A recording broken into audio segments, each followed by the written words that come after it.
Buenos días, hermanos, ¿cómo están? Una alegría poder estar acá con ustedes. La verdad que es un gozo en el Señor poder ver hermanos que hace tiempo no veía, hermanos muy queridos.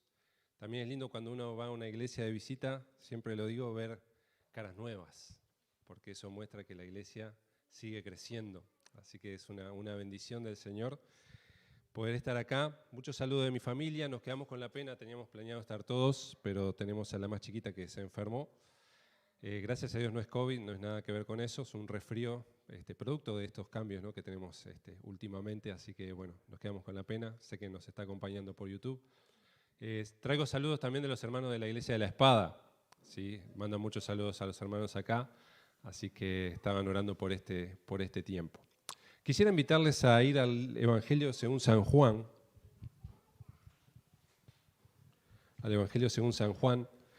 y pensaba al compartir, en qué compartir en esta mañana, hay un pasaje que a mí me gusta mucho y pensando quizá en el momento del año en el que estamos, en muchas iglesias, en la generalidad de nuestras iglesias, si bien nos separan todo el año, marzo como que es un mes donde comienzan muchas cosas nuevamente, ministerios que están comenzando, cosas que se están terminando de organizar, servicios que tenemos que empezar a ordenar, realizar, y bueno, se pone, digamos, como en calor todo lo que es el tiempo de la iglesia y los ministerios de la iglesia, ¿no? Y pensando en esto, hay un texto que nos habla acerca de la entrega, y que a mí me gusta mucho, está ahí en Juan capítulo 12. Y vamos a ver el ejemplo de entrega de una mujer. Como estamos justamente en marzo el mes de la mujer, ¿no?, para ponernos a la moda, vamos a estar hablando acerca de una mujer que vemos aquí en este pasaje que nos da un gran ejemplo. Y vamos a estar viendo tres cositas a través de este pasaje. Vamos a leer Juan capítulo 12 del 1 al 8. Y vamos a estar viendo tres cosas. En primer lugar, vamos a ver el escenario. El escenario donde sucede este hecho, este acontecimiento, este momento en la vida del Señor Jesús. Después vamos a estar viendo la escena en sí. ¿Qué fue lo que pasó? ¿Qué fue lo que sucedió?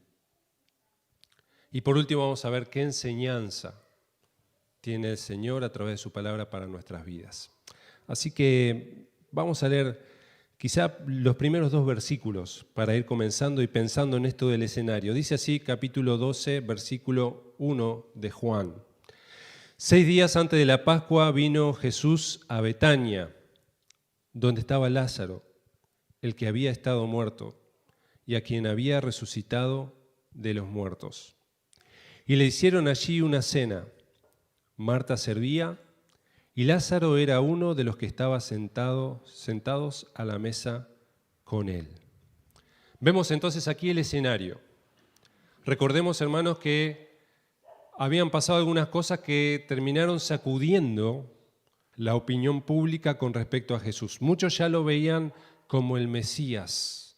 La oposición del liderazgo religioso de Judea, de la tierra de Israel, era muy grande. Tanto así que ahora vamos a ver que en los últimos versículos del capítulo 11 habían resuelto ya matarlo. Era un gran estorbo el Señor Jesús para ellos. Y lo que detonó todo, lo que ya hizo que fuera intolerable esta situación, fue la resurrección de Lázaro. Porque para muchos con eso ya no había duda. Si es el Mesías, es el Salvador prometido. ¿Quién ha hecho algo como Él hizo? Fue un testimonio que sacudió al pueblo. Y entonces aquí vemos en medio de todo eso al Señor Jesús, nuevamente en la casa con sus amigos. Dice ahí, 6 días antes de la Pascua. Pensando en este escenario, faltaban 6 días para que el Señor Jesús fuera a la cruz. Y Él estaba aquí disfrutando con sus amigos, 6 días antes de la cruz. Dice que hicieron una cena. Si sacamos cuentas aproximadamente, esto fue el viernes de noche. Fue un viernes de noche. Para los judíos esto es el Sabbat, el día de reposo. Ya para ellos comienza a las 6 de la tarde del viernes. Por tanto, esta cena era una cena especial, una cena que hasta el día de hoy los judíos que observan religiosamente el día de reposo, se reúnen en sus casas, tienen una cena especial, es una cena de la familia. Pero acá estaba el Señor Jesús en esta cena de Sabbat especial, donde Él era honrado. Dice, le hicieron una cena. El lugar de honor, el invitado de honor en esta cena era el Señor.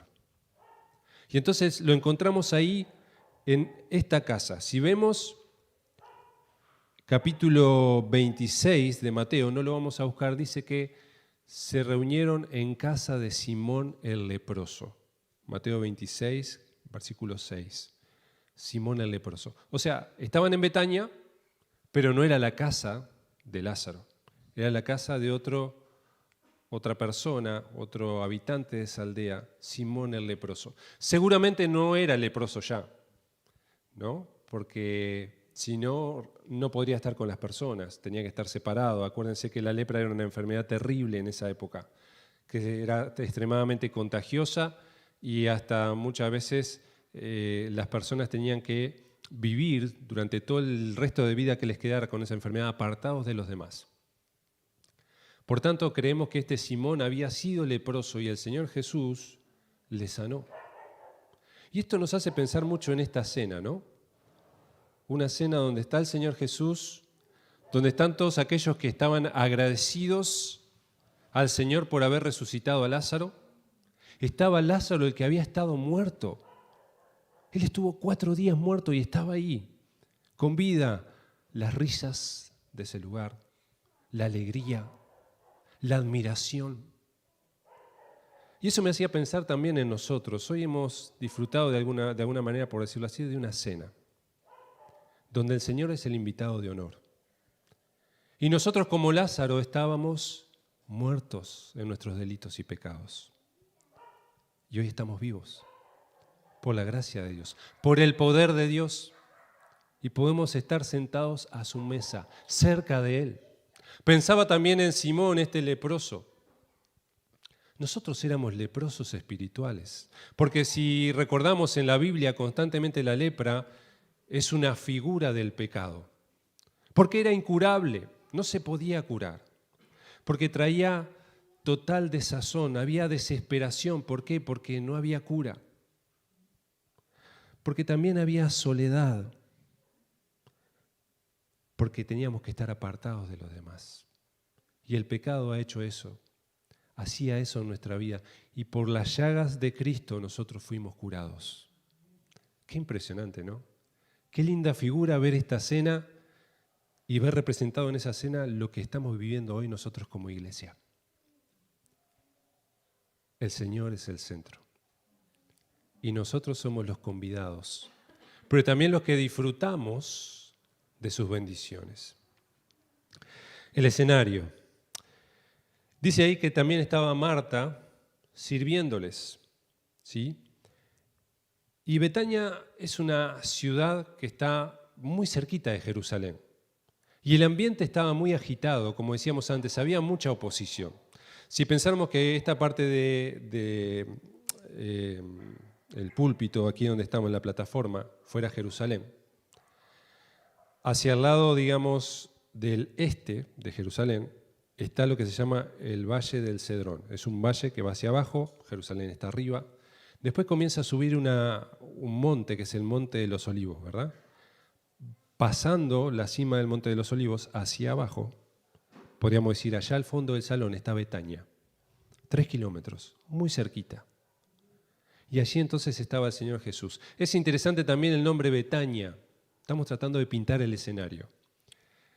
Este nombre Betania, muchos creen que el significado en hebreo es la casa. Bet es casa, como Belén, como Betesda. Esa palabrita Bet siempre es casa. Betania significa casa de los dátiles, ¿sí? Y los dátiles es una fruta muy dulce de la cual podemos disfrutar si fuéramos a esas regiones, que se saca de las palmeras. Pero también es interesante porque muchos creen que también Betania significa, la palabra ani en hebreo significa humilde o aquel que está afligido o ha sido afligido. Y pensaba un poquito en esto, porque parece que no tiene relación una cosa con otra, ¿no? los humildes, los afligidos, la casa de dulzura, por decirlo así. Sabemos que el Señor Jesús disfrutaba de estar en Betania. Incluso después, si seguimos leyendo los evangelios, vemos que el Señor a los 2 días, pasa el sábado, llega el domingo, entra a Jerusalén. ¿Se acuerdan? La entrada triunfal. Pero Él no se queda en Jerusalén. ¿Siempre a dónde volvía a la noche? A Betania. Porque era el lugar donde Él disfrutaba, el lugar de sus amigos, lo que era dulce para el Señor. Y entonces, ¿qué tiene que ver dulzura con humildad? Bueno, sin perder ahí Juan, vamos a ver un momentito Isaías 57. Isaías 57.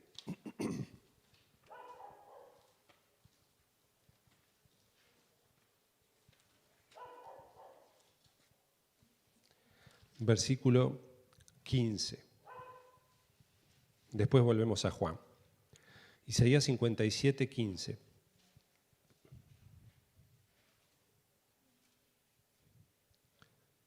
Dice, porque así dijo el alto y sublime, el que habita la eternidad y cuyo nombre es el Santo.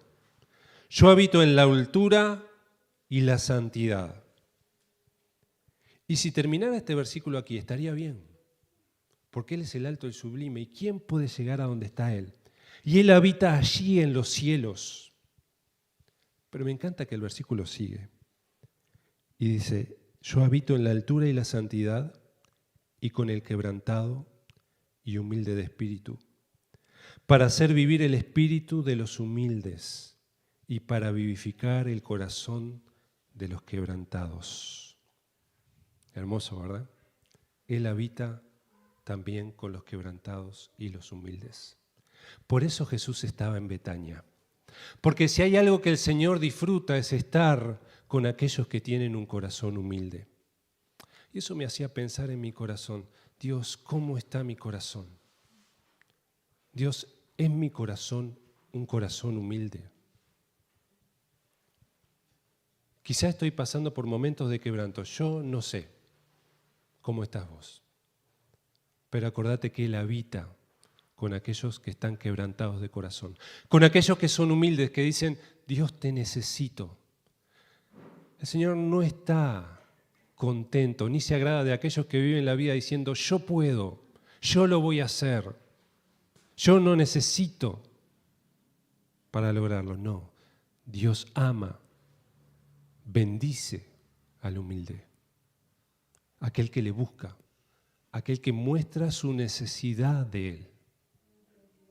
Que Dios nos ayude a tener este espíritu. Por eso Dios estaba ahí en Betania, porque a Él le era dulce estar con los humildes. El escenario. El ambiente era agitado. Volvemos a Juan capítulo 12 y dice allí, Juan capítulo 11 ahora, un poquito adelante, más atrás, Juan capítulo 11, 55. Y estaba cerca la Pascua de los judíos y muchos subieron de aquella región, de las distintas regiones donde estaba incluso Jesús antes en el desierto, subieron a Jerusalén antes de la Pascua para purificarse y buscaban a Jesús. Y estando ellos en el templo se preguntaban unos a otros, ¿qué os parece? ¿No vendrá la fiesta? Y los principales sacerdotes y los fariseos habían dado orden que si alguno supiese dónde estaba, lo manifestase para que lo prendiesen. Unos querían ver a Jesús. Querían saber, ¿va a venir a la Pascua? Escuchamos lo que hizo con Lázaro, escuchamos, se va a revelar ahora, creemos que es el Mesías. ¿Será este el momento en que los líderes anuncien que Él es? ¿Por fin tendremos la libertad de los romanos? Todos estos dichos estaban pasando, todas estas cosas circulaban entre el pueblo. Pero también otros, como leímos acá, lo único que querían era matar a Jesús. Y en medio de este ambiente agitado sucede esta cena, tranquila, donde el Señor Jesús está en casa de este Simón. Y vamos a pensar un poquito quizá en cómo eran estas cenas, ¿no? Porque estas cenas no eran quizá como nosotros estamos acostumbrados, que tenemos una mesa alta, ponemos las sillas alrededor de la mesa, quizá nos podríamos imaginar un banquete donde la mesa es larga. No, generalmente las mesas eran bajitas y se acomodaban almohadones para que la persona se pudiera recostar sobre uno de sus costados, ¿sí? Generalmente era el costado izquierdo del cuerpo para tener la mano derecha libre y poder comer. Generalmente no había cubiertos, se comía directamente del plato. ¿Sí? Muchas veces había una costumbre, aunque era más romana, quizá en la época o en Betania quizá lo pudieron haber usado o no, pero era una especie de mesa en U, donde se dejaba una parte libre para que el servicio llegara a la mesa y pudiera cambiar los platos, cambiar lo que fuera las ensaladas, la comida, servir el vino. Y entonces de esa manera se acomodaban alrededor de la mesa entonces los invitados. Seguramente había mucha gente ahí. No puedo decir que estaba toda la ciudad de Betania, pero seguramente este Simón el leproso tenía una casa grande. Y vemos que estaba sentado allí Lázaro. Quizá Lázaro estaba sentado a uno de los lados del Señor. El anfitrión siempre ponía, digamos, a su derecha a la persona de honor, quizás era el Señor Jesús, seguramente era el Señor Jesús. Y Marta estaba ahí sirviendo. Y ahora sí vamos al versículo 3, donde ahí ya encontramos ya no tanto el escenario, vamos a la escena.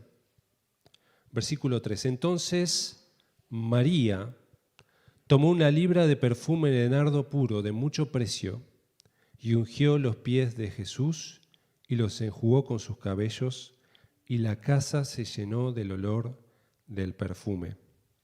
Y aquí entra otra persona, y esta es María, la otra hermana de Lázaro, ¿se acuerdan? ¿Sí? Que María siempre es recordada por estar queriendo escuchar las enseñanzas de Jesús, estando a los pies del Señor Jesús. Marta era aquella mujer que era más activa, por eso la vemos ahí que estaba sirviendo. Pero acá entra esta María y hace algo inusual. Por eso le pusimos entrega total a este mensaje, porque ella entregó lo mejor que tenía. Ahora, a mí me gusta mucho jugar con la imaginación, ¿no? Porque podríamos imaginarnos estando sentados ahí a la mesa, cerca del Señor Jesús. Y cuando uno está compartiendo ahí en una mesa, todo el mundo conversa, se ríe, quizás los chistes, quizás las anécdotas. Quizá alguno le estaba preguntando a Lázaro, Lázaro, ¿cómo es del otro lado? ¿No? Y Lázaro quizá, no sé, contando lo que vivió, pero también cómo escuchó aquella voz. Quizá algunos relatando lo que vieron y cómo pensaban que iba a pasar ese momento cuando el Señor hizo que corrieran la piedra y empezó a orar, no entendiendo mucho. Pero seguramente el ambiente era de mucha alegría, de gratitud. Marta allí sirviendo, Simón el leproso también contando su experiencia, dando testimonio de lo que era la vida lejos de los demás, con enfermedad en su cuerpo, el dolor y cómo el Señor lo libró. Y en medio de eso se hace en una cena, en un festejo, se hace un silencio. Y entonces se acerca María. Y silenciosamente María trae algo en sus manos. Y era este frasco que dice que era de nardo puro. En Mateo y en Marcos, Mateo 26, Marcos 14, nos dice que ese frasco era de alabastro. Ahora vamos a hablar un poquito del alabastro. Pero podemos imaginarnos los ojos puestos en María. Y a María no le importó. Porque ella estaba decidida a hacer lo que quería hacer, lo que tenía en su corazón hacer para el Señor. Seguramente María puso sus ojos en los ojos de Cristo. Y así avanzó y caminó hacia Él. Mientras los demás miraban, ¿qué va a pasar? ¿Qué está haciendo? Todos al ver ese frasco que ella tenía, sabían qué era, porque era muy distintivo. Quizá nosotros hoy nos damos cuenta también cuando vemos un frasquito de perfume, sabemos, es un perfume, a nadie se le ocurriría agarrar el frasco y tomárselo, ¿no? Sabemos que es perfume. Lo mismo en esa época. El material de alabastro era una piedra, un tipo de piedra muy liso, que se le daba forma, ¿sí? Que como una especie de taladro se ahuecaba para darle lugar al contenido que iba a tener. Generalmente se hacía con un cuello angosto. ¿Para qué? Para que saliera en gotas el contenido, no se derramara, ¿sí? Porque sabían que el perfume en esa época era algo muy valioso. Si hoy es caro, los buenos perfumes son caros, las damas saben. Si los buenos perfumes son caros, en esa época mucho más. Y entonces era algo que había que cuidar. Los frascos eran medios transparentes, el alabastro es blanco, pero un blanco bastante translúcido, se puede ver el contenido adentro. Y generalmente tenían, lo que nos dice acá es que es una libra, aproximadamente son 300 centímetros cúbicos, o sea, un frasco chiquitito, más o menos. Y ella lo traía ahí en sus manos. Cuando los que estaban en la cena vieron eso, sabían lo que era, pero llamaba la atención, ¿para qué viene con eso? No sabían tampoco el contenido, la calidad de lo que había dentro, pero la vieron avanzar. Volvemos a leer versículo 3. Entonces María, tomando una libra de perfume de nardo puro de mucho precio, y ungió los pies de Jesús y los enjugó con sus cabellos, y la casa se llenó del olor del perfume. Y aquí vemos entonces la escena donde ella coloca a sus pies este perfume. Pero no solamente lo coloca a sus pies. Si leemos capítulo 26 de Mateo, nos dice que también ungió su cabeza. Y si leemos Marcos 14, vamos a ver que dice que ella quebró, dice quebrando el frasco, ungió la cabeza del Señor. Y entonces uno dice, bueno, pero ¿qué fue? ¿La cabeza, los pies? Bueno, seguramente María se acercó. Y cuando ya estuvo cerca del Señor, quizás mirando a sus ojos, quebró ese frasco.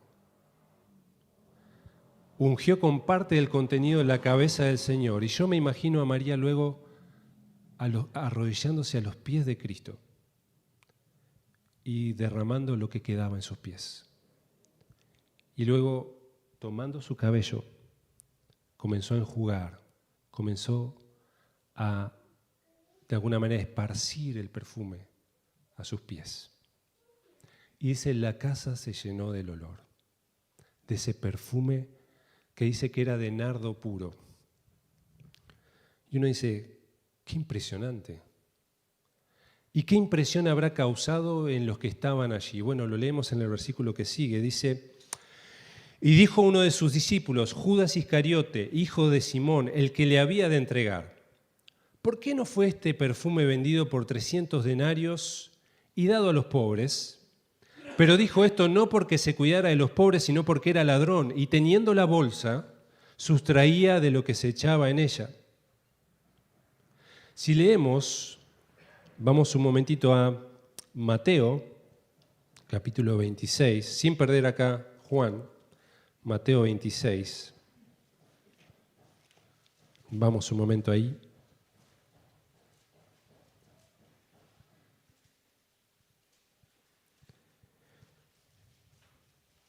Judas, el que había de entregarle, reaccionó, cuestionando la acción de esta mujer. Y Mateo 26, versículo 8, nos muestra que muchos de los otros discípulos siguieron a Judas. Dice 26:8, al ver esto, los discípulos se enojaron, diciendo, ¿para qué este desperdicio? Porque esto se podía haber vendido por gran precio y haber dado a los pobres. Judas, dice en Juan, que dice que se pudo haber vendido hasta por 300 denarios. Claro, Judas era el tesorero, sabía mucho de números. Y ellos cuando se dieron cuenta que era de nardo puro, dijeron, esto es costosísimo, esto es un desperdicio. La pregunta que nos podemos hacer es, ¿era realmente un desperdicio? No, sabemos que no. Porque el Señor merece lo mejor. Y pensando en esto del nardo puro, ellos se dieron cuenta por el olor que se estaba dando algo muy valioso, muy costoso. En el corazón de María había solamente gratitud, adoración, reconocía quién era el que estaba ahí. Seguramente por lo que dice después el Evangelio, hasta ella ungió al Señor sabiendo lo que le esperaba en la cruz al Señor. Por eso el Señor dice, esta me preparó para la sepultura. Entendía mucho más que lo que entendían sus discípulos. Pero la pregunta que nos podemos hacer mirando a María y su ejemplo, ¿estamos dándole al Señor Jesús como María lo mejor? Dijimos, está comenzando el año. Estamos comenzando ministerios en la iglesia. Estamos dando lo mejor. Nuestro espíritu es un espíritu de adoración al Señor. O quizá pensamos que rendir de nuestro tiempo al Señor, nuestras fuerzas, nuestro dinero, es un desperdicio. ¿Cómo estamos? La actitud de María es un ejemplo para nosotros. No le importó el costo. Era lo mejor que tenía, pero no importó. Y tenemos ahí a Judas. ¿Para qué es este desperdicio? El Señor Jesús, siguiendo la escena, la defiende. Fíjense en Mateo 26, versículo 10. Y entendiéndolo Jesús le dijo, ¿por qué molestáis a esta mujer? Pues ha hecho conmigo una buena obra. No se equivocó. Lo que hizo es una buena obra. Porque al derramar este perfume sobre mi cuerpo lo ha hecho a fin de prepararme para la sepultura. Antes le dijo, siempre a los pobres los tendréis con vosotros, pero a mí no siempre me tendréis. Y me encanta el versículo 13. De cierto os digo que donde quiera que se predique este evangelio en todo el mundo, también se contará lo que ésta ha hecho para memoria de ella. Y así transcurrió esa escena.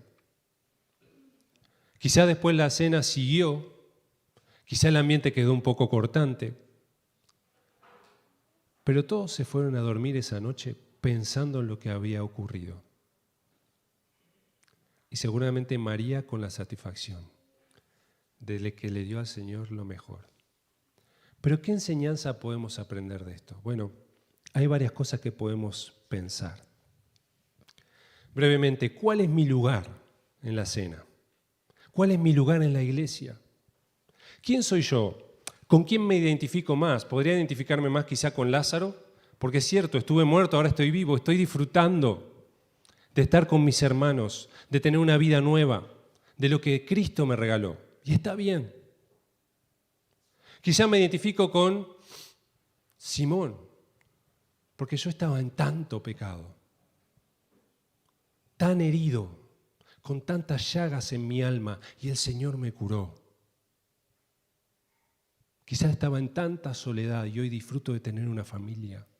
Y está bien, cerca del Señor. Quizá mi lugar es como el de Marta, porque hay servicio que hacer y alguien lo tiene que hacer. Y yo tomo la posta, lo hago. Y está bien. Pero María da un paso más. María entrega todo. María nos deja este ejemplo de adoración. Señor, estoy a tus pies. Señor, todo lo que me diste, lo más valioso, está a tus pies. Y hermanos, cada uno de acá tenemos talentos que el Señor nos ha dado. Dones que el Señor nos dio.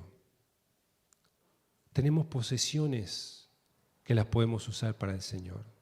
Tenemos familia que Él nos dio para influenciarlos con la fe en nuestro Señor.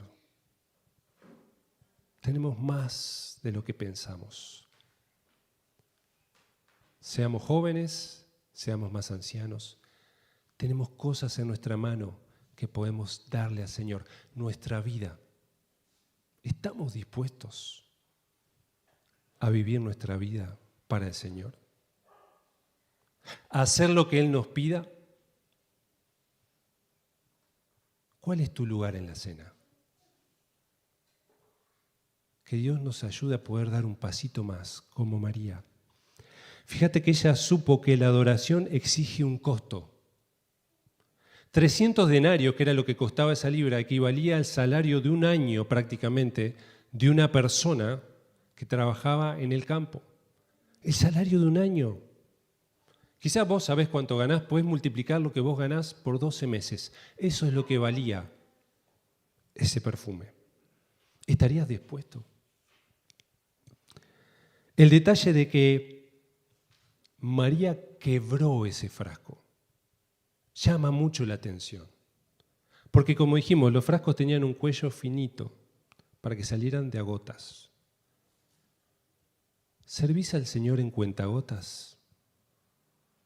¿Te conformás solamente, bueno, yo vengo 1 hora y media los domingos? Está bien. Sí, está bien. Pero ¿alcanza? ¿Es suficiente? ¿Qué hago para el Señor en la semana? ¿Estoy cerca del Señor en adoración en la semana? María quebró para que se derramara todo. No se quería guardar nada. Qué ejemplo el de María. Y quizá nosotros tenemos que quebrar con cosas en nuestra vida. Quebrar con nuestro orgullo. De decir, Señor, te necesito. No puedo vivir mi vida sin ti. Quizá quebrar nuestro egoísmo de pensar, bueno, este es mi tiempo, es mi vida, es lo que yo quiero hacer. Y pensar en el Señor y en otros. Y en la necesidad que puedo suplir con las fuerzas del Señor en otros.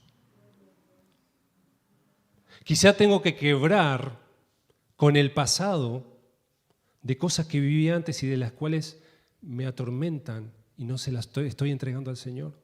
Quizá tengo que quebrar con relaciones que no son sanas. O quizá tengo que quebrar con el rencor que tengo o la amargura hacia algún hermano o hacia alguien en mi familia o alguien que me dañó en el pasado. Quizá tengo que quebrar y quitar de mí algún pecado que está estorbando para que yo adore al Señor. Dice ahí que el nardo era nardo puro. Y saben, no tenemos mucho tiempo, ya avanzó la hora, pero el nardo puro es una flor que crece en la India. Por eso era tan costoso, porque ese perfume lo tenían que traer de lejos. Y se necesitaban muchos kilos de esa flor para poder hacer esa libra. Daba mucho trabajo sacar ese extracto. Pero María lo ofrece no solamente enteramente, sino que ofrece ese nardo que era puro. No estaba diluido, no estaba mezclado con otras cosas. Y me encanta eso porque a veces nosotros en nuestra adoración, en nuestro servicio, somos tentados a servirlo así nomás. O a no solucionar cosas en medio de que lo servimos. Y fíjense, por ejemplo, Santiago capítulo 3, si quieren lo buscan, yo voy a buscarlo y si lo encuentro lo leo antes para no hacerlo más largo, quizás se pueden acordar. Santiago capítulo 3, versículo 16. Dice, donde hay celos y contención, allí hay perturbación y toda obra perversa. Está hablando de la relación entre hermanos. Y dice, donde hay perturbación y obra perversa. ¿Pero por qué perversa? Esta palabra perversa significa contaminada. Yo puedo servir al Señor y darle un servicio contaminado. Si hay celos, si hay contiendas, hay confusión. No puedo estar concentrado, estoy pensando en lo que el hermano está haciendo. Y entonces mi servicio está contaminado, ¿ves? No es puro. No es como ese perfume que era puro. También nos habla Eclesiastés sobre el perfume, ¿se acuerdan? Lo voy a buscar brevemente. Eclesiastés capítulo 10, versículo 1. Dice, es un llamado de atención también para nosotros. 10.1, las moscas muertas hacen heder y dan mal olor al perfume del perfumista. Así una pequeña locura al que es estimado como sabio y honorable. ¿Qué nos dice este versículo? Cuidado. Cuidado porque quizá podés estar en la iglesia o sirviendo o siendo cristiano por muchos años Y puedes tener un buen testimonio, pero hay moscas que se pueden meter en tu vida. Y si yo, por impulso, las dejo ahí, si por impulso reacciono mal, si caigo ante una tentación,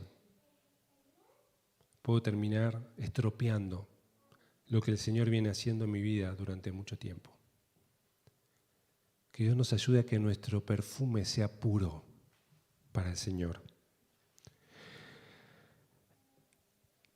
Volviendo otra vez a Juan 12, María toma su cabello y con el cabello enjuga, ¿sí?, seca los pies del Señor. Y este detalle tampoco es menor, hermanos, porque 1 Corintios capítulo 11 nos habla acerca del cabello de las mujeres y nos dice que su honra y su gloria está en su cabello. Y de alguna manera simbólicamente es como si María dijera: mi gloria, Señor, está a tus pies. Si hay algo estimado, si hay algo que llama la atención, que es el cabello largo de la mujer, está a tus pies, Dios. No mi gloria, tu gloria. ¿No llama la atención? En Mateo 26 dice, lo leíamos recién, mientras se predique este evangelio, dijo el Señor, se recordará lo que ella ha hecho para bien de mí. Y nosotros los seres humanos, si somos sinceros, muchas veces buscamos nuestro reconocimiento. El Señor Jesús dijo, no debe ser así entre vosotros, sino el que será más grande aquel que sea servidor de todos. Pero es interesante que María recibió reconocimiento de los demás, estando a los pies del Señor, colocando su gloria a los pies del Señor. Y creo que no hay nada más lindo para nosotros, quizá cuando ya no estemos acá, si el Señor nos lleva antes de que Él venga, ser recordados como hijos de Dios que lo que buscaron fueron la gloria de su Padre. ¿Verdad que sí? La gloria de su Padre. Entonces podemos hacernos algunas preguntas en esta mañana ya para terminar. ¿Qué ejemplo seguimos? ¿Dónde estamos en la mesa? Cuando era adolescente leí un libro que se llamaba Portales del Esplendor, libro viejo, capaz que alguno alguna vez lo leyó. Pero relataba la historia de 5 misioneros estadounidenses que fueron a la selva de Ecuador. Ellos tenían un peso por una tribu que se llamaban los Waorani. Las demás tribus los llamaban los Aucas, despectivamente. Auca significa salvaje en quechua. Y estos 5 misioneros querían hacer contacto a través de una avioneta, llegar hasta donde estaban ellos porque no había camino, no había nada. Y se sabía que eran muy agresivos. Ellos dejan a través de la avioneta un regalo para ellos. Se dejan ver. Y en otro momento, ellos son los que reciben un regalo de los indios que estaban ahí. Y dijeron, bueno, quizás es momento de bajar. Bajan.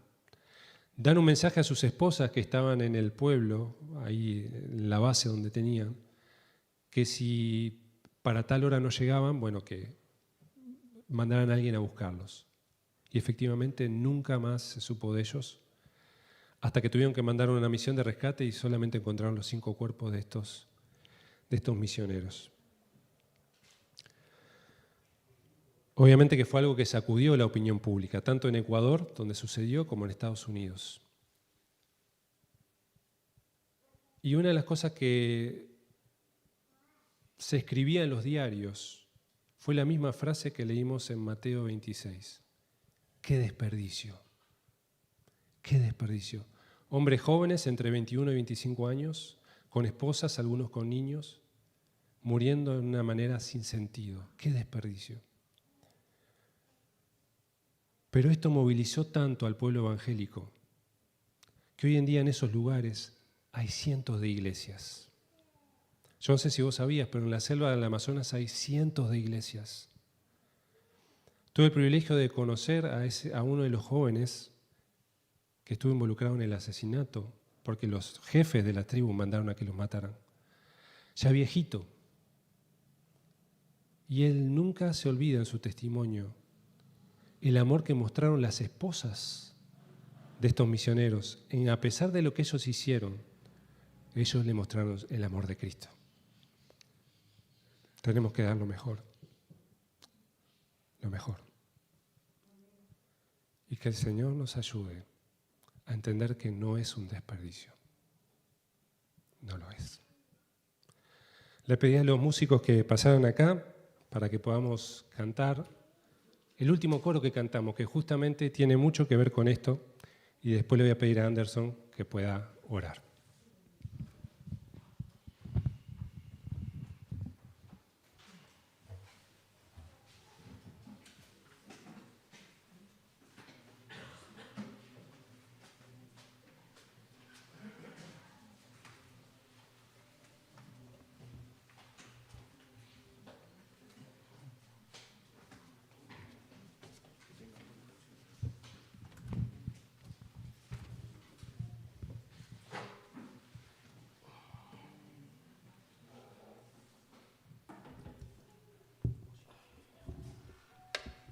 Damos gracias a Dios por su palabra. Así que cantemos esta canción, hermanos. Si quieren, nos podemos poner de pie sin dejar de pensar en lo que escuchamos esta mañana.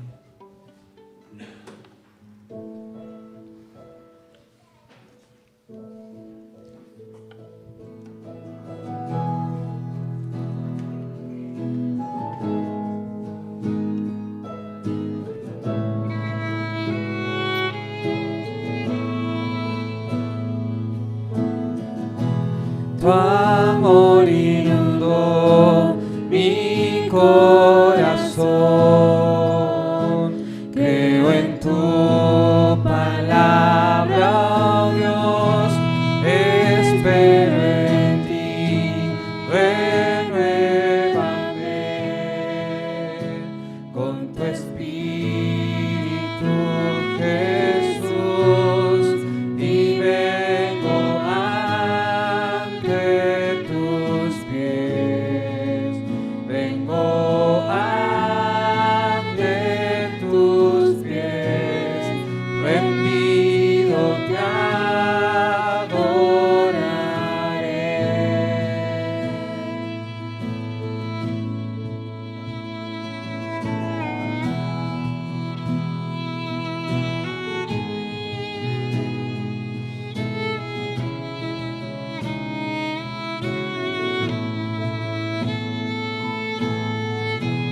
Tu presencia en mí guía mi andar. Tu palabra es la verdad, restauración y redención. Encontré en ti, Señor, y vengo ante tus pies, vengo ante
grande amor, Él derramó, es nuestro Dios.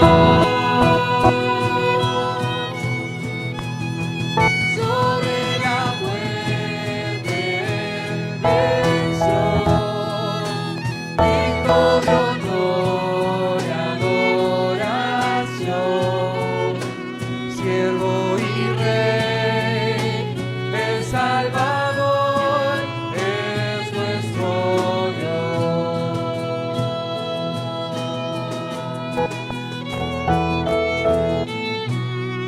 Y vengo ante tus pies, vengo ante tus pies, rendido te adoraré.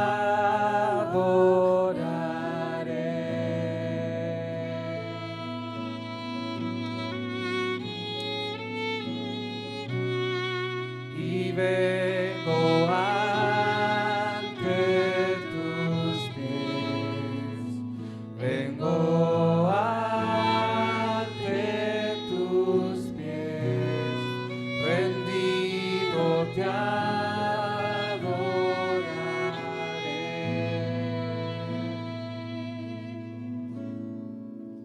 Todo